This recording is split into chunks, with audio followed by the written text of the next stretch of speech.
LB Nagar లో యువకుడిని గుర్తు తెలియని వ్యక్తులు హత్య చేశారు. తుర్కాంజల్ బార్ షాప్ నుంచి బయటకు వస్తున్న ఆ యువకుడిని కాపు కాసి మరీ నరికి చంపేశారు. చనిపోయిన వ్యక్తిని గుంటి రాజేష్ గా పోలీసులు గుర్తించారు. 4 వ్యక్తులు రాజేష్ ను చంపేసి పారిపోయినట్లు గుర్తించామని పోలీసులు చెప్పారు. డాగ్ స్క్వాడ్ క్లూస్ టీమ్ తో సంఘటనా స్థలం దగ్గర నుంచి ఎంక్వైరీ చేస్తున్నామన్నారు. రాజేష్ మృతదేహాన్ని ఉస్మానియా హాస్పిటల్ కు పంపించినట్లు చెప్పారు. అతని డెడ్ బాడీపై కత్తిపోట్లు గుర్తించామన్న పోలీసులు హత్య జరిగిన ప్రాంతంలో కొన్ని ఆయుధాలని స్వాధీనం చేసుకున్నట్లు చెప్పారు. మర్డర్ కేసు నమోదు చేసి పూర్తి వివరాలు దర్యాప్తు చేస్తామన్నారు.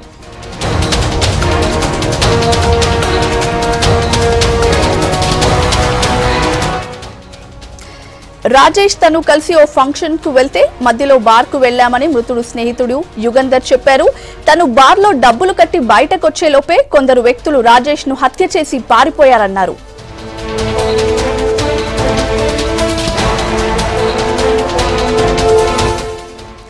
బీటెక్ స్టూడెంట్ పై అత్యాచారం కేసులో గుంటి రాజేష్ ప్రధాన నిందితుడు. నేరాలు చేయడం అలవాటుగా మార్చుకున్న రాజేష్ ఓ గ్యాంగ్ ను నడిపించాడు. అతడిపై రేప్, కిడ్నాప్, అక్రమ రవాణా, ఆక్రమణలు, విధ్వంసాల కేసులున్నాయి. హైత్ నగర్, వనస్థలిపురం, చైతన్యపురిలో చాలా మందిని రాజేష్ బెదిరించాడని ఆరోపణలున్నాయి. సైబరాబాద్ పోలీస్ కమిషనరేట్ పరిధిలోనే రాజేష్ పై 6 కేసులున్నాయి. గతంలో అమ్మాయిని రాజేష్ తీవ్రంగా వేధించాడు. తనకు 7 కోట్ల రూపాయల ఆస్తులున్నాయని, తనను పెళ్లి చేసుకోవాలని వెంటపడ్డాడు. ఆమె ఫోటోలు తీసి బ్లాక్ మెయిల్ కూడా చేశాడు. తర్వాత తన స్నేహితులతో కలిసి ఆ అమ్మాయిపై అత్యాచారం చేశాడు. తర్వాత బాధితురాలు ఆత్మహత్య చేసుకుంది.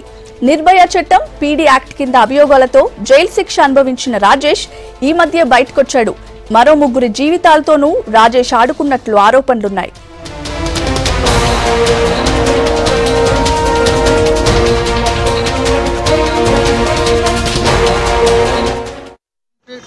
టు 10:15 మధ్యలో జరిగింది.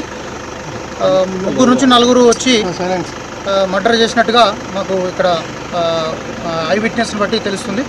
వాళ్ళు ఇటు సైడ్గా లెఫ్ట్ సైడు పారిపోవడం జరిగింది. సో ఇప్పుడే క్లూస్ టీమ్, డాగ్ స్క్వాడ్ అంతా వచ్చింది. ఇప్పుడే బాడీ షిఫ్ట్ చేసినాం ఉస్మానియాకి. కేసు ఇప్పుడు మర్డర్ కేసు అనేది రిజిస్టర్ చేయడం జరుగుతుంది. ఒక 2 బైక్ మీద 2 నడుచుకుంటూ వెళ్ళినట్టుగా మాకు ఇక్కడ ఐ విట్నెస్ చెప్తున్నారు. మొత్తం 3 to 4 మెంబర్స్ ఉన్నట్టుగా చెప్తున్నారు. రాజేష్ అంటే ఎవరైతే డిసీజ్డ్ ఉన్నారో, చనిపోయిన అతను, యుగంధర్ అనే ఫ్రెండ్, ఇద్దరు కలిసి దీంట్లో మందు తాగుతున్నారు. 8 o'clock నుంచి తాగుతున్నారు. తర్వాత 10:10కి ఇతను బయటకు వచ్చాడు. అతను యుగంధర్ లేట్గా రావడం జరిగింది. గేట్లో నుంచి వచ్చి కార్ డోర్ తీస్తుంటే అటాక్ చేయడం జరిగింది. 3 to 4 మెంబర్స్ అని చెప్తున్నారు. పూర్తి డీటెయిల్స్ మేము క్లోజ్ టీమ్ డాక్స్ కత్తిపోట్లే అండి. కత్తిపోట్లే స్టమక్లో ఉన్నాయి, చెస్ట్ మీద కూడా కత్తిపోట్లు. ఒక నైఫ్ సీజ్ చేశాము. 3 కత్తిపోట్లు ఉన్నాయి. స్టమక్లో ఒకటి, ఇక్కడ ఒకటి, ఇక్కడ ఒకటి.